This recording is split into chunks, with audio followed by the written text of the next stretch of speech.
Bonjour aux amis de Bike 70, nous sommes aujourd'hui en Ardèche chez Alain Michel. Bonjour Alain. Bonjour Francis. Nous allons parler donc de Alain Michel. Je vais commencer son interview par un petit rappel. Alain Michel, pilote de sidecar. N'oublions pas qu'Alain Michel est et reste aujourd'hui le Français pilote de Grand Prix le plus titré. Alors, je me suis fait une petite statistique. Tu me diras si je me trompe, Alain. Donc, tu as fait 16 saisons au plus haut niveau. Tu as disputé 138 Grands Prix. On va comparer les résultats avec notre meilleur Français actuel qui est Johan Zarco, par exemple. Toi, tu as eu 77 podiums. Johan en a eu 47. Tu as eu 18 victoires en Grand Prix. Johan en a eu 16. 43 pole positions et record du tour. Johan en a eu 40. Un titre de champion du monde. Johan a eu deux titres, bien sûr. 2 titres. Par contre, tu as été 3 fois vice-champion du monde. Johan y a été une seule fois. Et puis, tu as eu 9 titres de champion de France. Il ne faut pas l'oublier. Oui. Et de mémoire, Johan, je ne sais pas s'il a participé au championnat de France. Enfin, pas sous cette forme-là.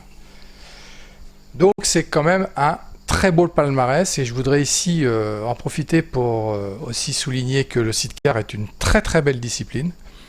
Pour ceux comme moi qui étions au bord de la piste, je peux vous dire qu'on attendait avec impatience les sidecars parce que c'était vraiment extraordinaire.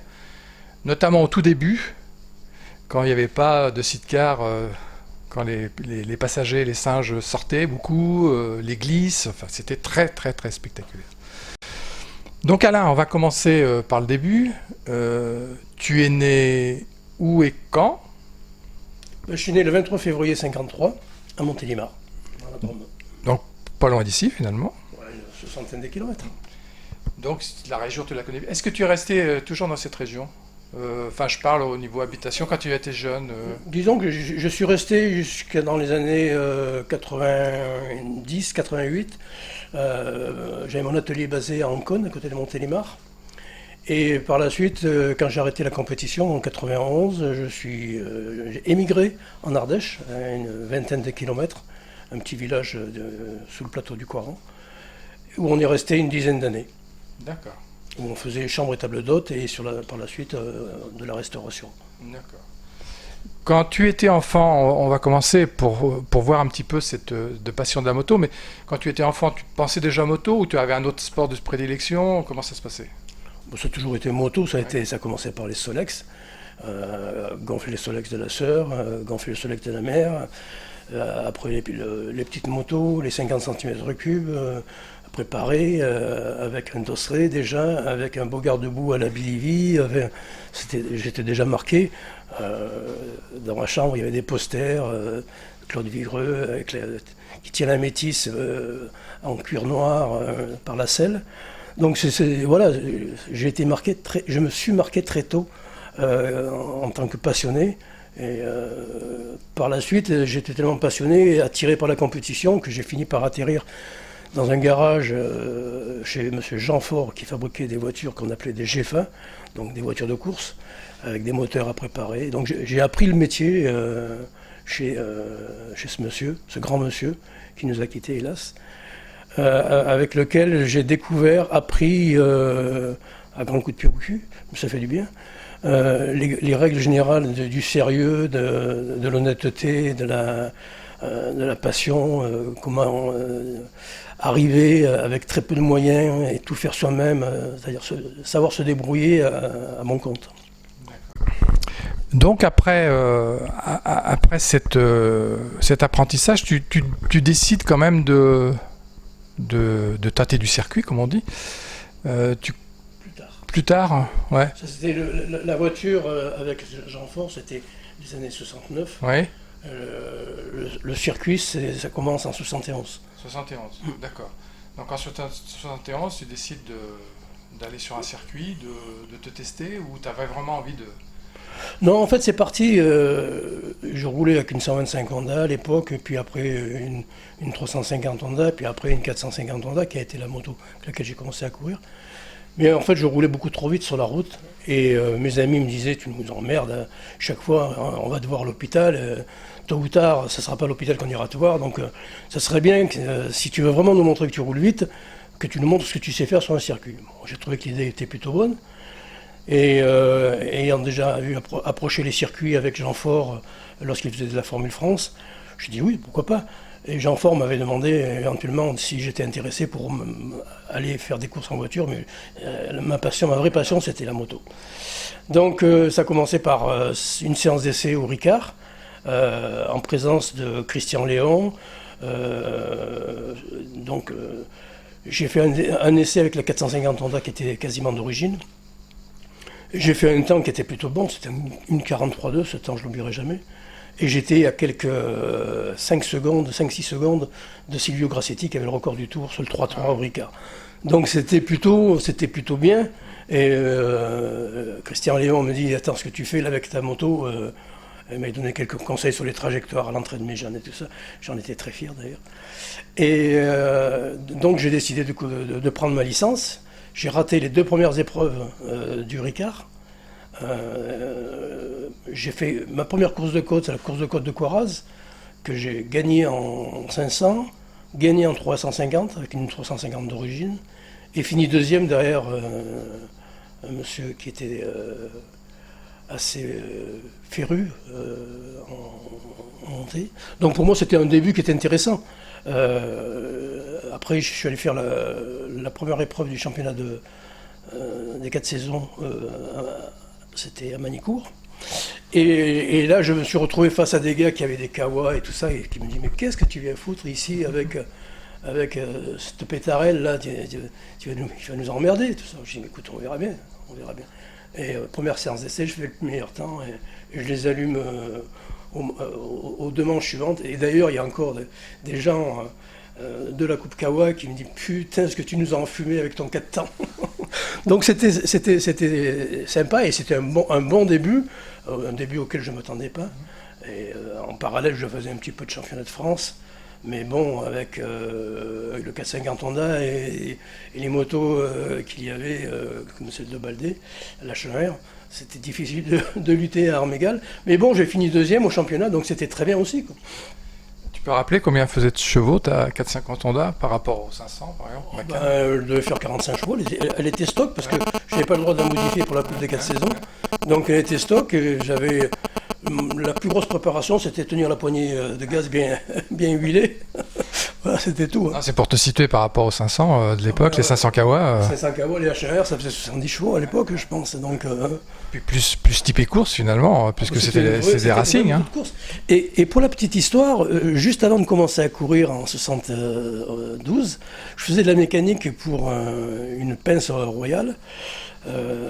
Qui avait acheté une 500 Kawa ex-Guignabonnet. Donc c'était pas une H1R, c'était une H1 modifiée pour l'endurance avec laquelle Baldé avait couru, je crois, aux 1000 km de Montlhéry ou un truc comme ça. Donc j'avais déjà ma place sur le circuit. Et quand je suis arrivé avec la 450 Honda, les mecs, ils ont éclaté de rire. Mais après il riait jaune.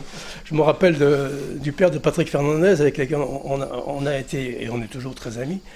Il me disait, putain, comment tu fais, Alain? Il pleut, tu prends de l'encre comme sur le sec, comment tu fais? Voilà, donc plein de belles histoires comme ça pendant toute une carrière, parce que ça c'était les débuts, mais il y en a eu des dizaines d'autres encore après.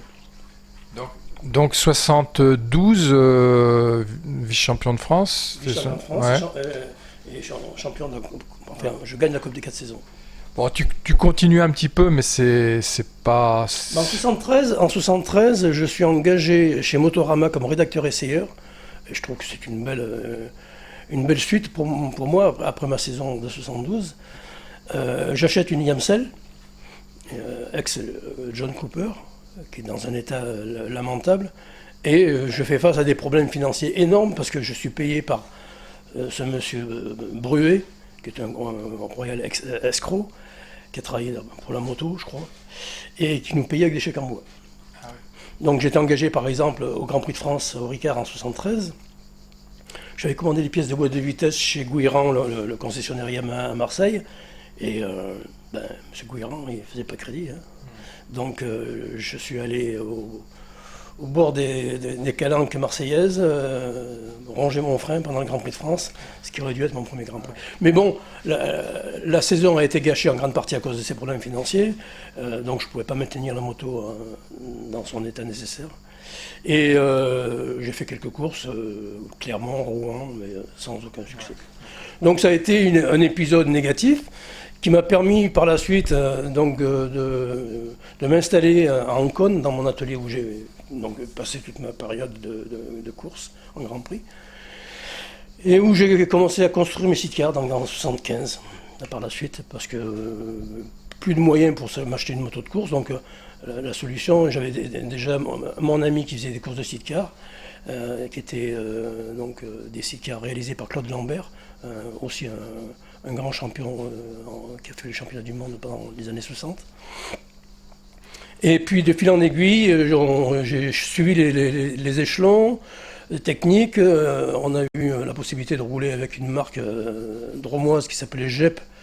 Et là, j'ai commencé à faire mes premiers résultats en Grand Prix en 76, 77, où j'ai gagné mon premier Grand Prix au Ricard. Et puis après, on est passé à autre chose avec un constructeur un peu plus sérieux en termes techniques, avec Semaz, toujours chez Yamaha. Je dois dire que j'ai fait la plus grande partie de ma carrière chez Yamaha. JCO m'a aidé très tôt, dès 76, 77, avec des pièces, avec des moteurs, et j'en avais vraiment besoin. Le tout chapeauté par une présence quasi intégrale de Claudine, qui était toujours là pour nous choyer et nous demander ce qu'elle pouvait faire pour nous. Et je dois dire que elle a été d'un grand aide. Et puis les résultats sont arrivés de fil en aiguille, hein, tout doucement. Donc si on remonte là, on va essayer de faire un petit historique. Donc 76, tu en as parlé, donc tu es un champion de France déjà. Oui, champion de France, oui. Et puis, quand même exceptionnel, parce que tu as commencé en 75, tu termines deuxième du Grand Prix de France. Deuxième de mon premier Grand Prix. Ouais, à l'heure actuelle, plus personne s'en rappelle. Moi, je me rappelle, c'était une sacrée performance, parce qu'il avait fallu finir les échappements pendant 3 jours, nuit et jour, à refaire des échappements pour pas rouler en 500, qui était la première fois que je roulais en 500, alors que les moteurs étaient des OV31. Non, c'était des 700 à l'époque. Et donc, arrivé fatigué, épuisé au Mans, faire la première séance d'essai, deuxième séance d'essai, on fait la pole position. J'étais sur un nuage, quoi. Je taxais mes idoles. J'étais dans la roue du meilleur Suisse de l'époque, Rolf Biland. On fait la course, on finit deuxième, c'était le rêve, quoi. Extraordinaire, premier Grand Prix. Et là, on a commencé par les médias. Naturellement, se sont emparés de cette performance. J'étais devenu le petit prince du sidecar, assez flatteur, mais un peu comique quand même.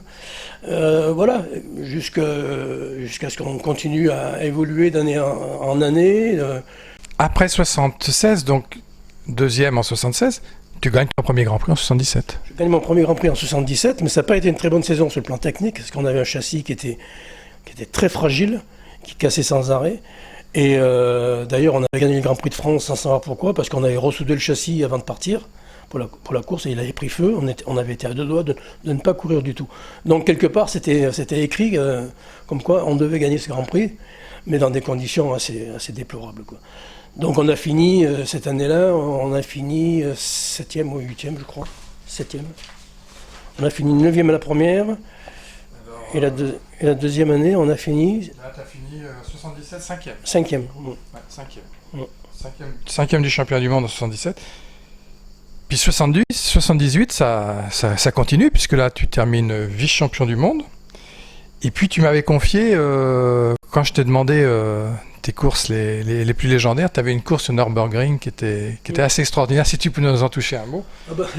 C'est une course, c'est un circuit que j'avais découvert en 76, où j'avais fait un tête à queue, parce que j'avais roulé aux essais avec des pneus pluie et pneus pour la course. Donc J'étais devant Schwartzel, qui était l'Allemand top de l'époque, en 76, et j'étais parti en tête à queue, j'avais tapé le rail, mais pas très fort, et j'avais pas pu repartir, donc j'avais vraiment, je connaissais bien le circuit, j'aimais beaucoup ce grand circuit du Nürburgring, et en 78, la machine qu'on avait avec les 2 roues directionnelles, le moteur qui marchait bien, Stu Collins, qui était un super passager sur cette machine assez spéciale à conduire, on prend le départ derrière Schwartzel, encore une fois, que je percute parce qu'il coupe dans un virage que je passais à fond. Je m'arrête dans le premier tour parce qu'on claque les bougies, on change les 4 bougies. On repart ventre à terre dernier, naturellement, et on commence à remonter, mais comme un malade. Vraiment comme un malade. Le châssis était tordu dans l'accident que j'avais eu avec Schwartzel. On avait pris une bordure. La roue arrière avait pris de l'ouverture, donc elle se conduisait complètement différemment. Mais j'étais passé au-dessus de tout ça. Et il n'y avait qu'une chose, c'était remonter. Et au Nürburgring, on voit très loin. Et à la mi-course, j'étais épuisé. J'avais jusqu'à l'arrière-gorge qui était sèche. Tellement j'avais soif. Donc j'ai la langue qui était sèche, l'arrière-gorge qui était sèche. Et je commençais à baisser de l'aile. Et je vois au loin, c'était donc une des dernières courses de la saison, un Anglais qui allait passer devant moi au championnat du monde si je le laissais faire. Donc j'ai remis le charbon, j'ai oublié que j'avais mal partout, et j'ai continué à attaquer. Et dans le dernier tour, je ne savais même plus quel était le dernier tour, tellement que j'étais affolé et motivé. Dans le dernier tour, j'arrive à la dernière chicane, puis je vois Dick Chrisley qui allait passer devant moi. Je dis, il faut que je me fasse. Et je lui fais un freinage, mais d'outre-tombe, et je le passe. Je sors de cette chicane, drapeau à damier. Et je ne savais même pas comment j'étais. Et je regarde la tour, parce que je n'avais pas pu le regarder tellement j'étais concentré. J'étais deuxième. Quel rêve, quelle folie. Et j'avais amélioré mon meilleur temps de la course de près de 10 secondes. C'était énorme quoi, comme performance, même si c'est un grand circuit. Un circuit sur lequel on améliore de 11 secondes, c'est carrément incroyable. Et je me rappelle, Jean Bidalot et sa femme étaient là quand on a changé les bougies. Et après coup, lorsque je l'ai rencontré, Jean, lors d'une de nos visites dans son pays, et il me dit, mais tu étais fou. Tu avais les yeux qui étaient exorbités, c'était vraiment pas le moment de venir t'emmerder. Tu as changé les 4 bougies, tu es parti comme un sauvage, tu as remonté, c'était vraiment un souvenir inoubliable. Je pense que ça sera la plus belle course de ma vie. Puis là, on parlait tout à l'heure du côté spectaculaire du sidecar. Je pense que les spectateurs ont dû voir, surtout en Nürburgring, dans certains virages, ils ont dû voir des choses extraordinaires quoi, en pilotage. Oui, le Nürburgring, pour les spectateurs, c'est vraiment un paradis. Non, on était sur un autre monde. Hein.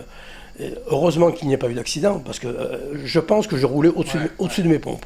J'ai rarement roulé au-dessus de mes pompes comme ça.